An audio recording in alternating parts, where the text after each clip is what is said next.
இயேசு கிறிஸ்து யோவான் 3:16 நிக்கோதேமுவிடம் தேவனுடைய குமாரனிடத்தில் விசுவாசம் வைப்பவர்கள் அழிந்து போகாமல் ரட்சிக்கப்படுவார்கள் என்று போதித்தார். அழிந்து போதல் என்றால் கொல்லப்படுதல், மரித்தல், பட்சிக்கப்படுதல், அறுத்து போடப்படுதல், தூசியாக மாறுதல் என்று அர்த்தமாகும். அது நீடித்த வாழ்வாகிய நித்திய ஜீவனுக்கு எதிரிடையானது. பழைய ஏற்பாட்டில் ஓசியா 4:6 தேவன் என் ஜனங்கள் அறிவில்லாமையினால் சங்காரமாகிறார்கள் என்று கூறினார்.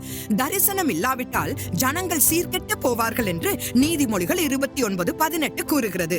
ஆதாம் ஏவாள் தேவனுடைய வார்த்தையை விசுவாசியாமல் சாத்தானின் பொய்யை நம்பினர். ஆகவே அவர்களுக்கு தேவன் கொடுத்த நித்திய ஜீவன் அழிந்து போனது. சுருக்கமாக சொன்னால், தேவனுடைய வார்த்தையில் விசுவாசம் இல்லாமை மரணத்துக்கு வழிவகுக்கிறது. ஒருவரும் கெட்டு போகாமல் எல்லாரும் மனம் திரும்ப வேண்டும் என்று விரும்பி நம்மேல் நீடிய பொறுமையுள்ளவராயிருந்து கிறிஸ்துவின் வருகையை தேவன் தாமதப்படுத்துகிறார்.